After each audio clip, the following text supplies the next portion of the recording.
Are you tired of the typical libraries with conventional music that makes you feel meh?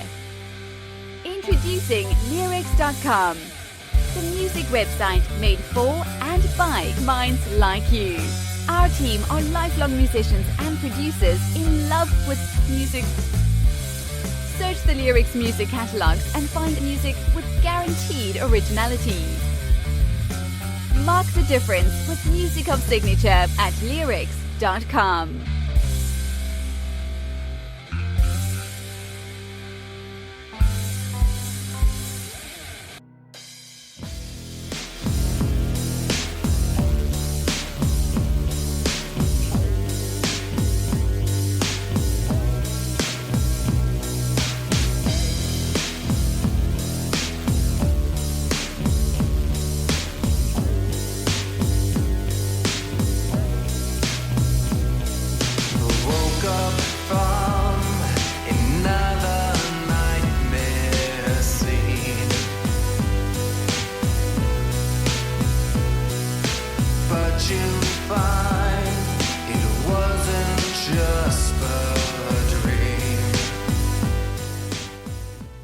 This is very, very good. What a cool sound. I love the beat and I love the voice. Really, really cool. We have London After Midnight. And this is Better Off Dead. Be my guest. It's the song, and we have the songwriter and the artist behind this wonderful music. We have Sean Brennan. Hi Sean, how are you? Hi, I'm good, thanks. Excellent. We're really happy to have you. Thank you for making the time. It's truly appreciated. Sure. This is great sounding. Thanks. Absolutely. I can think a bunch of excellent references. Other bands, very big bands that reminds me of, but it's also special. It's also very different and unique. No, thanks. So, London After Midnight, why don't you tell us a little bit about this project, introduce yourself and your music, please. Right. My name is Sean Brennan. I formed London After Midnight in the early 1990s in Los Angeles. Basically, as a live band, I tried to start the band as I started it actually as the guitar player because I didn't sing. I played guitar, and I kind of planned to just have a group of guys who all contributed equally and wrote and that kind of thing. But we could never find a singer, and after years, of looking for various members, I gradually had to kind of take more responsibility over certain roles, so it kind of became my project, really. And no one else wrote music, so I had to write all the music, and no one else sang, so I had to sing. So it kind of became really just my thing, my project, and I've got a live band now, though. Who are just incredible, musicians, and I do have sometimes I don't play drums. I program drums, but I don't play them very well.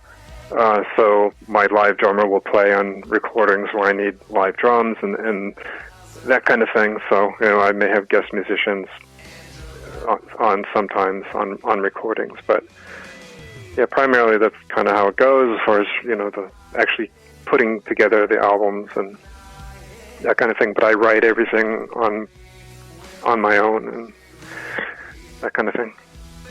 Wow, that's an amazing story. From the mid-90s, so you've seen the industry really, really change and evolve. What's your comment? What's your comment on that? No, it's really bizarre. I mean, because we, when the band started, it was the dream was always to get on a label so you can kind of, sustain yourself and make money, and you would kind of expect it to tour. Playing live is really not something that I like to do particularly. I prefer I'm an artist. I paint and sculpt and do I like the act of creation more than going around and showing my creation off, I guess, So, and that applies to music too. But it was always kind of a given that playing live was something that had to go along with music. But so I in the beginning, that's what you thought of, and then it finally happened, and I got on some labels, and it was like, everything was working out very well. And then kind of, downloading just started happening kind of just maybe a couple years after that, and, file sharing kind of thing, and it just absolutely destroyed the music industry. So that had a massive impact, and then it's gotten a little better now, but it's still not at all what it used to be. What it used to be like, or at least the glimpse I saw of the short time that I was able to sign to a label, and they would take care of a lot of the stuff that needed to be taken care of, and I could just concentrate on music, and I would get paid, although it wasn't great. Labels don't ever pay you very well. So so now I've ended all my deals with labels, because all they want to do really is sign you and have exclusive rights to your music and your digital rights too. And when they're not, and really the only thing I need a label for is distributing physical product. And they only will do that for a few months, because of downloading has kind of destroyed all the independent music stores too.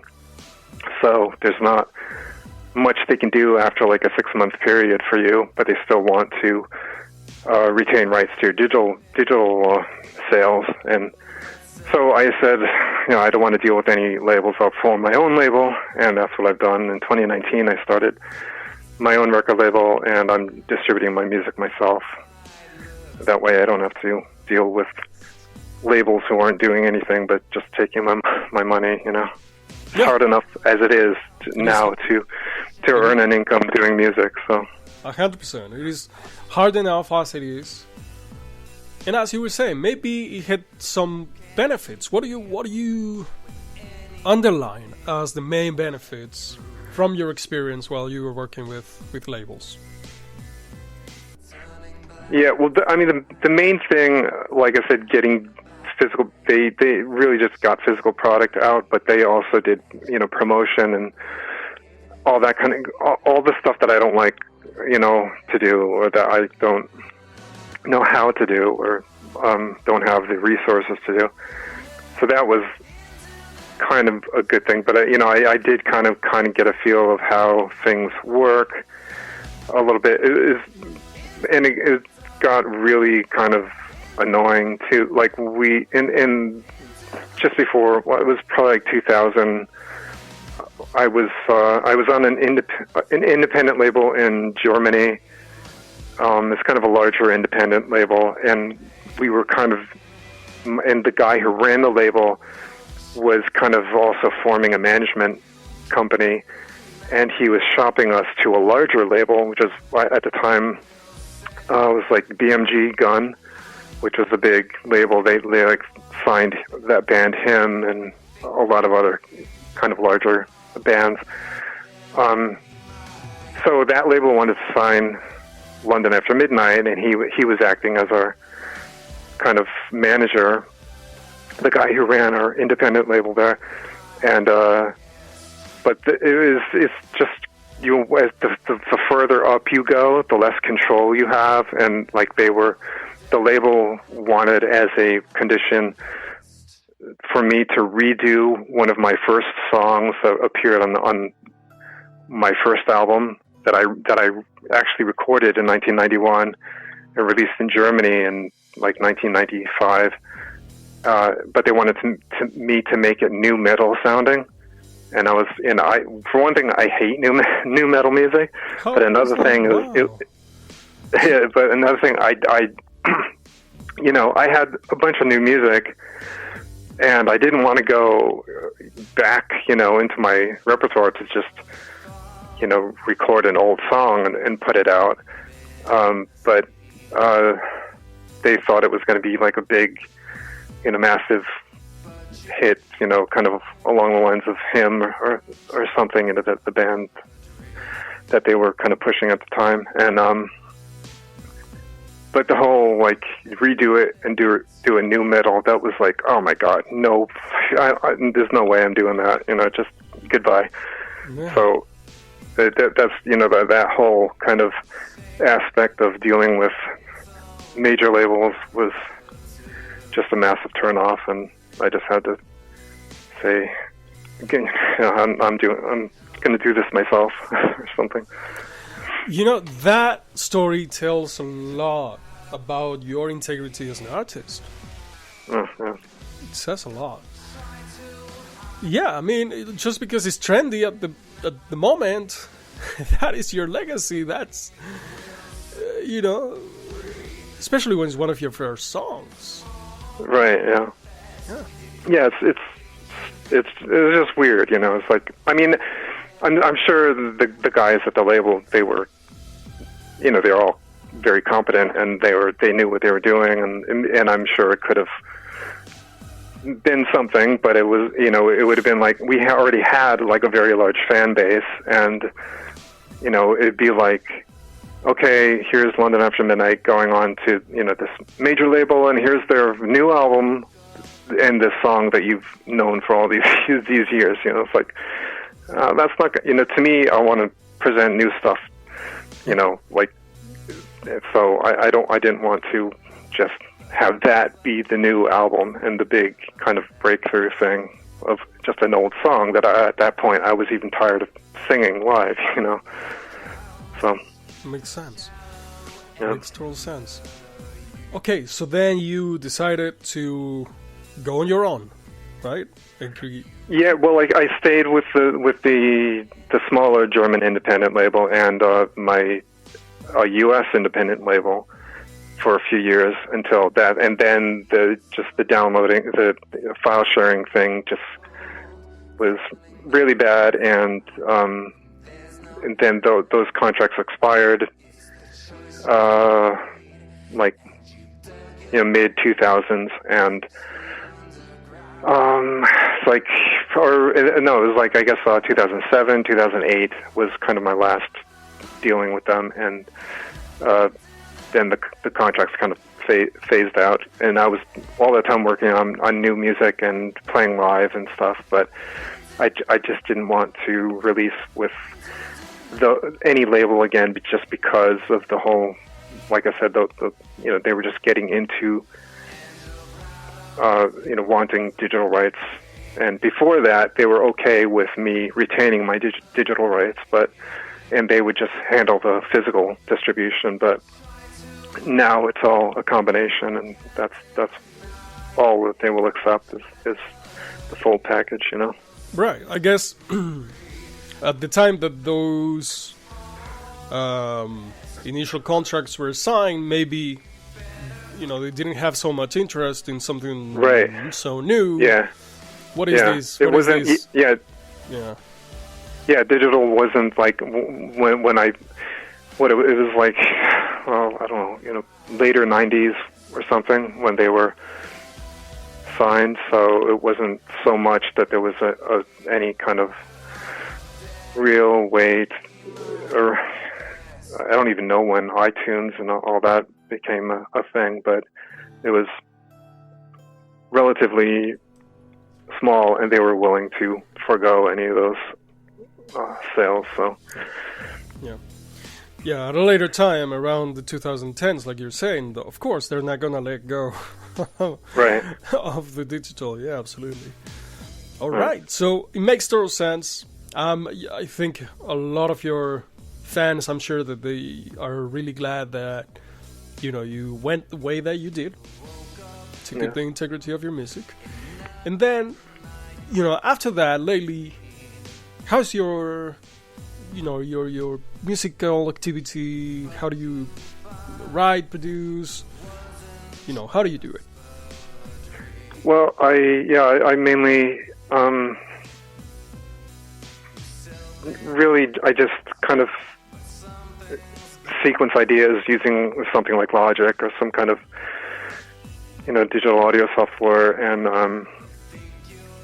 I will basically kind of make a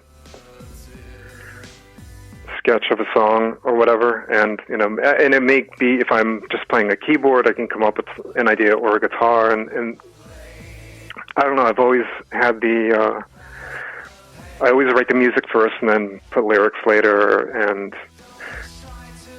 it's just, I don't know, it's a normal process. It's not anything special about it, but it could happen anyway, I guess. Okay, sounds good. In terms of touring, playing live, you mentioned before that's not your your preference. Right. So how do you deal with that? Do you think that is important if you want to live professionally off of music? What's your take on this? Yeah, I guess you kind of have to now. I mean, I guess it was always kind of part of it, but with the way the world is now, and with kind of like social media and kind of having to always be in people's faces in order for them to understand that you exist, then you kind of have to tour and do that. Before you could release your music and it would be played on the radio, and you would tour, but then you would go back and then you would write music, and but unless you have a constant online presence of presenting new stuff now, it's kind of, just because people's, I guess, the way they consume stuff and people's mentalities have changed, just because they're bombarded with so much new stuff constantly, and there's so much music out there, and there's so much content just out there on social media and everywhere, that you kind of have to, in order to just keep up, just be out there and be playing. It's constant effort, almost daily. So right. How, you also mentioned, I'm interested in that you're an artist. You paint and sculpt. Right. So, how do you reconcile your passions together? I don't know.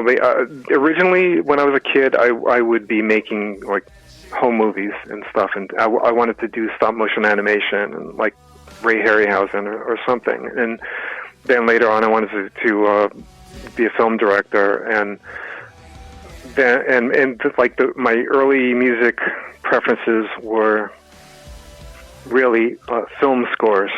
That was kind of what got me into music, with film music, and then later classical music, and then I got into more like popular music and post-punk stuff mainly. And so but as like a kid, or even like a teenager, I wasn't that much into, like a really young teenager, I wasn't that much into music with lyrics. I always preferred instrumental kind of stuff. But then I started, and I was playing guitar, and I had played piano. But and then I started playing in bands just to play with other kids, and got more into that, just rock music and that kind of aspect of music generally. But so I don't know, that whole kind of cinematic vibe, or the visual aspect of music always stuck with me, from me wanting to be, somehow involved in film, and always making something, like creatures or sculpting or doing some weird things like that. It always kind of at least kind of plays a role in some aspect of what I create now too. So, and the music I think is kind of could be kind of somewhat theatrical or cinematic in a way, a little bit. So, yeah. In listening to this song, "Better Off Dead," this could be a great part of a great soundtrack. So, yeah, thanks. Yeah, is that something you'd like for your future, perhaps? Like joining that filmmaking or movie industry with soundtracking? Yeah. I mean, when I first moved to California, I started, my brother does special effects makeup. He worked with like Rick Baker and all the like big special effects artists. And I was able to work on some films as a kid with him, just as on the crew, and but it kind of disillusioned me in the process of making film, just because it's so collaborative. There's so many people involved, and it takes so long. And when I was a really young kid making my own like home movies, I could just do it on a whim. One Saturday afternoon, I could, hey, I'm going to make a movie and do it, and basically have it done by the next day. But so I kind of then I realized that I gravitated more towards something more immediate rather than something that took so long, involved so many people. But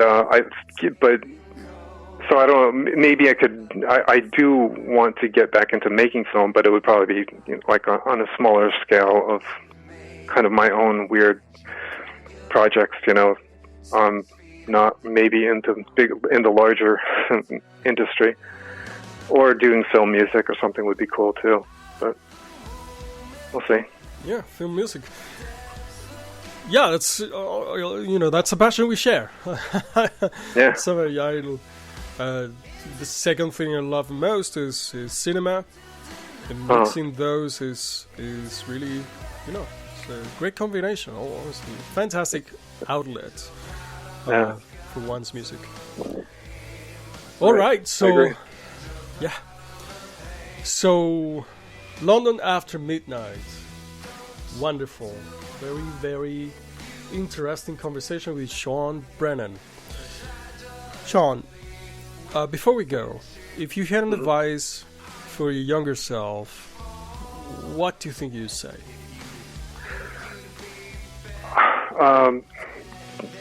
Be even more self-sustaining, or self-sustained, self-contained, because that's kind of the big lesson that I had to go through, was kind of relying on. I've been through like a lot of member changes, and just in the live band, and it's musicians can kind of be a little flaky sometimes. So I'm lucky enough to have worked with, or working with some great ones now. But if you really want to get to be a songwriter, if you really want to construct songs, it's really good to kind of have a broad knowledge of instruments and be able to save that information. Learn some kind of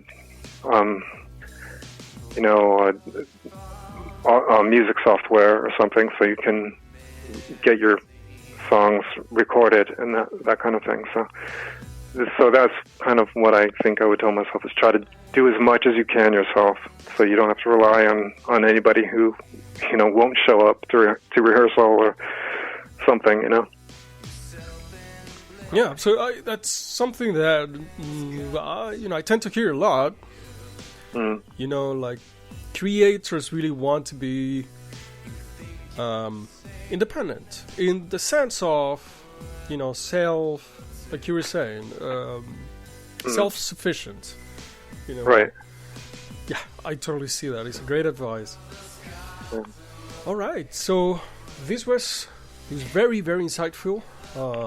Again, I want to thank you, Sean, for your time. Yeah. You know, now we know a little bit better, a little bit more of the person behind the music of London After Midnight. Yeah, thank you. Thank you so much for your time. And now we're going to enjoy a little bit more of Better Off Dead. To the next one.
Leerecs live stream online radio is now available on most online radio providers.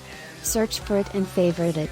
Listen to the most interesting and intimate interviews with the artists behind the top true alternative music today at Leerecs.fm.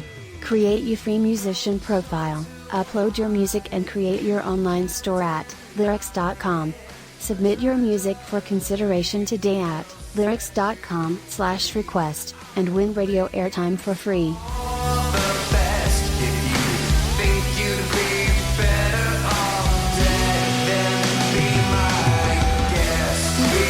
Of the typical libraries with conventional music that makes you feel meh. Introducing Leerecs.com, the music website made for and by minds like you.